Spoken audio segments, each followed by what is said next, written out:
थे हमारे बहुत ही रेगुलर कंट्रीब्यूटर, और हम बहुत ही अप्रिशिएट करते हैं जिनकी एकदम अलग बहुत डिफरेंशिएटेड कॉल, वो हैं मैक्रो मोज़ैक इन्वेस्टिंग के फाउंडर मनीष डांगी, जो एक मैक्रो स्ट्रेटेजिस्ट हैं और वो सारे मैक्रो इंडिकेटर्स के ऊपर नज़र रखते हुए जॉइनिंग द डॉट्स सारे लिंक्स जोड़ के तस्वीर बनाते हैं बाजार में क्या करना चाहिए, किस तरफ इन्वेस्ट करना चाहिए। Manish, happy new year. आपकी पहली बार इस बार अपीयरेंस है हमारे चैनल पे, बहुत बहुत शुक्रिया बात करने के लिए।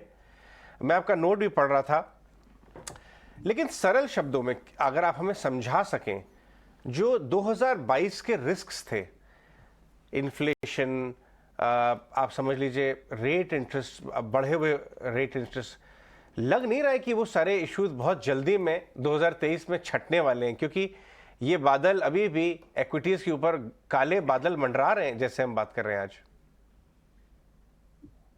अजय भाई, आपको और आपके पूरे क्रू को हैप्पी न्यू ईयर। और आपका ऑब्जर्वेशन एकदम सही है दैट बहुत सारे जो मैक्रो स्ट्रेसेस थे जिसकी वजह से पूरा साल जो है रादर वेस्टफुल था इक्विटीज के लिए। चाहे वो करंट अकाउंट डेफिसिट हो, जो हम हिंदुस्तान में हम ज्यादा इंपोर्ट करते हैं बनस्पत एक्सपोर्ट के, या फिर हाई इंटरेस्ट रेट्स हो, या काफी स्ट्रॉन्ग डॉलर हो। हाई इंटरेस्ट रेट यूएस या इंडिया दोनों में कहीं पे भी, या फिर स्ट्रॉन्ग डॉलर, ये सारे जो मैक्रोज थे वो थोड़े थोड़े धीरे हील हो रहे हैं। और मैक्रो जो है अजय भाई, वो छोटा सा एक सिक्लिकल इंडिकेटर होता है कि वो अपने आप चीजों को खराब कर देता है, और उसके बाद में जब चीजें खराब हो जाती है उसका जब पर्पस सॉल्व हो जाता है तो वो ठीक होने लगता है। तो उसकी वजह से आपका ऑब्जर्वेशन एकदम सही है कि पूरा साल 2023 के अंदर हम शायद इंटरेस्ट रेट्स को खास करके यूएस में नीचे जाता देखेंगे। पूरा साल में शायद डॉलर, जिसको पूरा साल हमने पिछले साल बात किया था डॉलर के एप्रिसिएशन का, तो ये साल जो है शायद डॉलर के स्टेबिलिटी और डिप्रिसिएशन का साल होगा। और होपफुली क्रूड बहुत ऊपर ना जाए, तो ये बड़ा ही अच्छा मैक्रो सेटअप बन सकता है।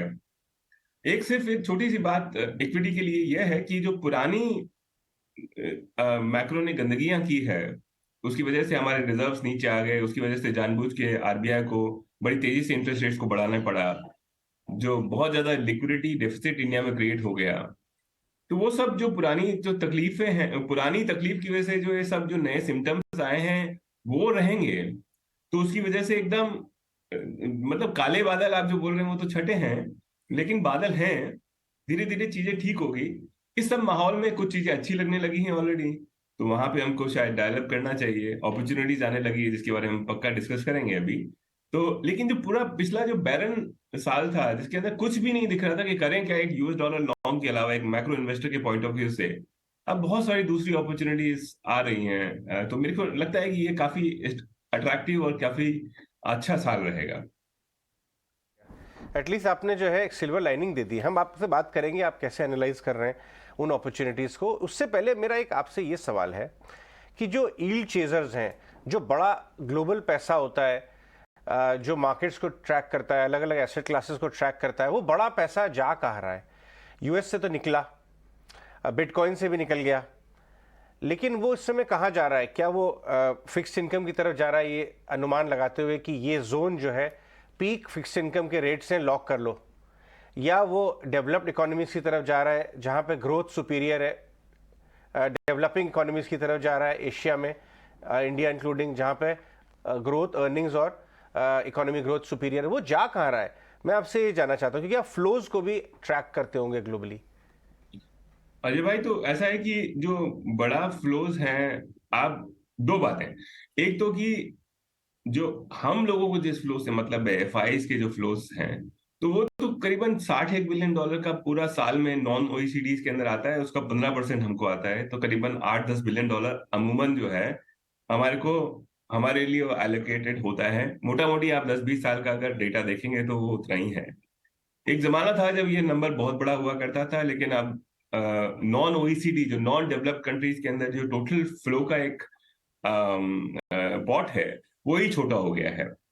लेकिन आपका क्वेश्चन ये है करंट में कि फ्लो जा कर रहा है, तो पहली बात ये है कि सबसे अट्रैक्टिव असेट क्लास है क्या।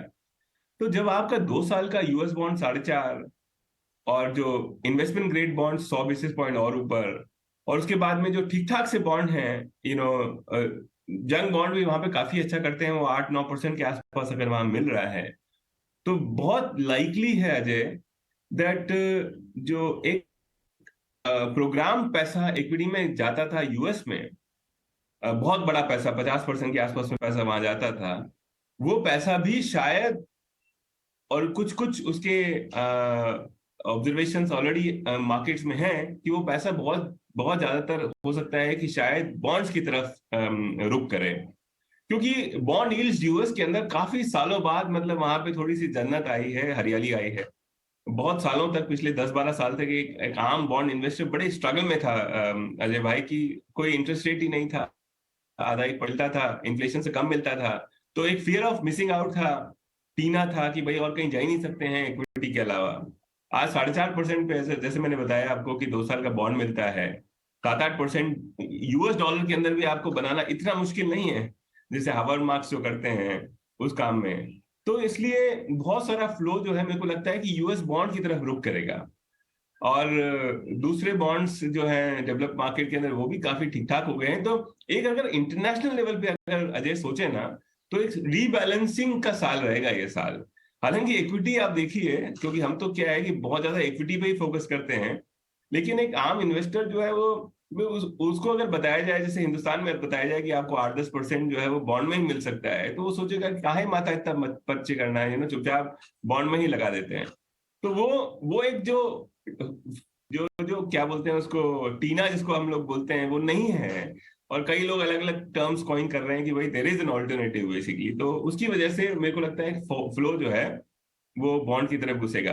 अच्छा, दूसरी बात ये है कि काफी लोगों का ये व्यू है, खास करके डेवलपिंग कंट्रीज के पॉइंट ऑफ व्यू से, कि भाई फ्लो जो है वो इमर्जिंग मार्केट में आएगा, लेकिन ये बात समझनी चाहिए कि एक्चुअली यूएस मार्केट्स रिलेटिवली सस्ते हो गए हैं, और उनकी आरओईज तो अक्सर इमर्जिंग मार्केट से इंक्लूडिंग इंडिया से रिलेटिवली बेटर रही है यार 5-7 सालों में, ग्रोथ ठीक ठाक है। तो हो सकता है कि हमारे देश के लोगों को भी, मेरे इन्वेस्टर्स को मैं रेकमेंड करता हूं कि भाई चलो थोड़ा 5-10-15% जो है यूएस में एलोकेट कर दो। तो मेरे को लगता है फ्लो का रुख जो है वो जनरली यूएस की तरफ रहेगा, एंड विद इन यूएस जो है यूएस बॉन्ड्स की तरफ रहेगा versus US equity. Morning Manisha, Priyanka यार, एब्सोल्युटली। इनफैक्ट अभी हम थोड़ी देर पहले मैं और अजय ये डिस्कस ही कर रहे थे क्या एसेट एलोकेशन के प्रिंसिपल्स को एक बार फिर से याद करना होगा। अगर इस साल आप कह रहे हैं रीबैलेंसिंग का साल है, लेकिन उससे पहले आपने बात जो शुरुआत की कि कई जगहों पर सिल्वर लाइनिंग भी होगी, कई जगहों पर अपॉर्चुनिटीज भी होगी, तो इंडियन इन्वेस्टर्स को वो अपॉर्चुनिटीज इक्विटीज में कहाँ ढूंढनी चाहिए? तो सिल्वर लाइनिंग का मतलब ये नहीं कि डायरेक्टली हमको यूएस इक्विटी डायल करना है। सिल्वर लाइनिंग का देखिए, पिछले साल जो है वो सुनामी का साल था, सुनामी आया था बॉन्ड मार्केट की तरफ से, इसलिए लॉन्ग बॉन्ड यूएस के अंदर 30% डाउन है, जबकि S&P 500 सिर्फ 20% डाउन है। तो ये बेसिकली मैं बात बताना इसलिए जा रहा था, क्योंकि जब सिल्वर लाइनिंग है तो क्योंकि सबसे पहले बॉन्ड इन्वेस्टेबल होना चाहिए, तब जाकर के आप इक्विटी का सोच सकते हो, अदरवाइज आप इक्विटी का सोच ही नहीं सकते। ओके, ये छोटी सी बात। दूसरा, इक्विटीज के अंदर मेरे को लगता है कि दो सेक्टर्स जो जिसको मोर और लेस कंप्लीटली डिस्काउंटेड हैं और माना जाता है कि ये खराब सेक्टर्स हैं, एक आईटी और दूसरा कमोडिटी।